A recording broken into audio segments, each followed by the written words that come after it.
नमस्कार दोस्तों, जय जोहार। मैं कौशल तिवारी और बिहनिया संध्या में आपका स्वागत है। कहते हैं कि संस्कृति परंपरा तभी तक लोग मानते हैं जब तक उस पर धन दौलत या सत्ता का नशा हावी नहीं होता है। और सत्ता का नशा तो सबसे बड़ा नशा है। यदि ये हावी हो जाए तो ना तो कोई संस्कृति और ना कोई परंपरा कोई मायने नहीं रखता है। सत्ता की भूख सर चढ़कर बोलता है तो कहां कुछ बचा रह जाता है। और शायद यही वजह है कि छत्तीसगढ़ में भी मान्य परंपराओं से इतर जाकर सरकार ने काम करना शुरू कर दिया। और यह मामला जब न्यायालय पहुंचा तो सरकार को जवाब देते नहीं बना, इसलिए 3 सप्ताह का समय मांग लिया। क्या है ये पूरा मामला, ये बताएं उससे पहले बता देते हैं कि यदि देश भर में बाढ़ ने तबाही मचाई है, प्रकृति के साथ खिलवाड़ का भुगतान यदि हिमाचल, उत्तराखंड, कश्मीर से लेकर पंजाब को भुगतना पड़ रहा है, तो बाढ़ से तबाही से छत्तीसगढ़ का बस्तर क्षेत्र भी अछूता नहीं रहा। और मुख्यमंत्री विष्णुदेव साय ने बस्तर का दौरा किया जापान से लौटने के बाद। बस्तर में आई तबाही का हवाई सर्वेक्षण किया और यही नहीं, लोगों से मुलाकात की। और इस मुलाकात के दौरान उन्होंने तो सीधे लोगों से पूछ दिया कि क्या सब ठीक है। और खुद जब गलती का एहसास हुआ तो कहने लगे कि कैसे ठीक होगा। ये वीडियो खूब वायरल हो रहा है। ये नेचर है, ये प्रकृति है मुख्यमंत्री विष्णुदेव साय की। रिमोट पर चलने वाली सरकार कहलाती है। और अपराध, बिगड़ती कानून व्यवस्था ने छत्तीसगढ़ को बदतर स्थिति पर पहुंचा दिया है।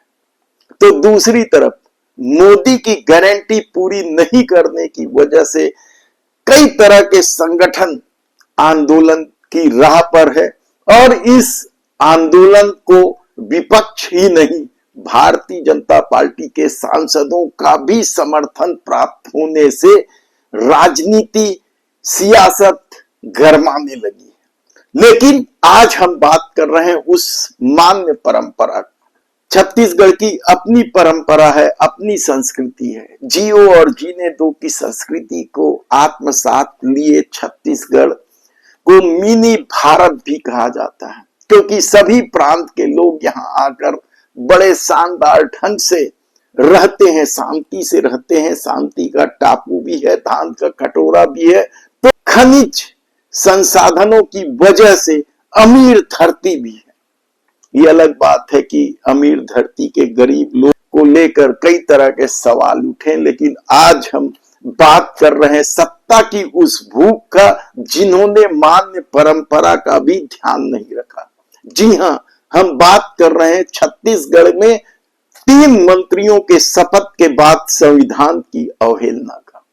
संविधान तो टूटा है, क्योंकि अटल बिहारी वाजपेयी ने जिस उद्देश्य के साथ ये कानून बनाया था कि मंत्रिमंडल में सदस्यों की संख्या 15% से ज्यादा नहीं होना चाहिए, वो उद्देश्य था सत्ता की भूख, मनमानी टैक्स पेयरों के पैसे को रोकना था। और ये सब छत्तीसगढ़ में पिछले 25 साल से चल रहा था। यानी जिसकी भी सरकार आई वे इस मान्य परंपरा को श्रद्धा के साथ पालन कर रहे थे। जोगी की सरकार को छोड़ दें, उसके बाद ये कानून आया। तो डॉक्टर रमन सिंह की सरकार 15 साल और भूपेश बघेल की सरकार 5 साल और खुद विष्णुदेव साय की सरकार लगभग 1.5 साल इस मान्य परंपरा पर चलती रही। लेकिन 2025 में जो खेल हुआ, जो साजिश रची गई, कैसे संविधान की अवहेलना की जाए, और उसके लिए उदाहरण अच्छों का नहीं लिया जाता है, उसका लिया गया जो हरियाणा ने परंपरा तोड़ी और जिसका मामला वहां के हाई कोर्ट में लंबित है। और इस परंपरा को टूटते देख लोगों में बड़ी तीखी प्रतिक्रिया है कि क्यों टैक्स पेयर का पैसा बर्बाद करना चाहती सरकार, क्यों सत्ता की भूख इतनी बढ़ जाती है कि मान्य परंपरा ही नहीं संविधान की भी अवहेलना की जाती है। संविधान के अवहेलना को लेकर तो फैसला न्यायालय में आएगा और शायद यही वजह है कि नेता प्रतिपक्ष चरणदास महंत के राज्यपाल को चिट्ठी लिखने के बाद भी जब 14वें मंत्री को नहीं हटाया गया तो सामाजिक कार्यकर्ताओं से लेके कई लोग न्यायालय के दरवाजे पर जा पहुंचे। न्यायालय में बड़ा दिलचस्प मामला देखने को मिला जब इस याचिका को स्वीकृत करते हुए जस्टिस गुरु ने जब कहा कि इस पर फैसला सुना देते हैं तो राज्य सरकार के नियुक्त महाधिवक्ता के हाथ पैर फूल गए, कहा जाए तो गलत नहीं होगा। वे समय मांगने लगे। न्यायालय ने पूछा आखिर समय क्यों, सब कुछ तो साफ दिखाई दे रहा है, क्यों ना फैसला कर दिया जाए।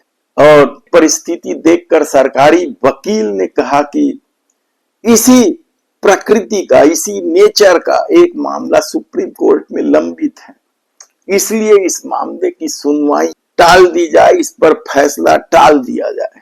और जस्टिस बीडी गुरु ने साफ तौर पर कहा कि आपको 3 हफ्ते का समय दिया जाता है और आप ये दस्तावेज प्रस्तुत करें। दरअसल सुप्रीम कोर्ट में जो मामला लंबित है वे संसदीय सचिव का है, मंत्रियों का नहीं है। लेकिन मामले को टालने के लिए यदि कहा जा रहा होगा कि एक ही प्रकृति का मामला है तो फिर इसे क्या किया जाए, क्योंकि एकदम क्लियर है संविधान के अनुसार 15% से ज्यादा मंत्री हो ही नहीं सकते। लेकिन हवाला दिया गया कि मंत्री तो आधे होते नहीं है, इसलिए पूरा लेना पड़ेगा। क्यों, एक कम कर दिया जाता तो क्या बिगड़ जाता, क्योंकि पिछले 25 सालों से तो 13 मंत्री ही छत्तीसगढ़ में काम कर रहे थे, छत्तीसगढ़ की परंपरा का पालन कर रहे थे। तब इस मामले को लेकर प्रमुख याचिकाकर्ता वासु चक्रवर्ती ने तो साफ तौर पर कह दिया कि ये संविधान का उल्लंघन है और ये लड़ाई वे आखिरी दम तक लड़ेंगे। वासु चक्रवर्ती ने बताया कि इस मामले में सामान्य प्रशासन विभाग, मुख्यमंत्री और सभी 14 मंत्री को पक्षकार बनाया गया है। चीफ जस्टिस रमेश सिन्हा और जस्टिस बीडी गुरु की डबल बेंच ने यह सुनवाई की है। देखना है कि इस मामले में क्या कुछ होता है। धन्यवाद।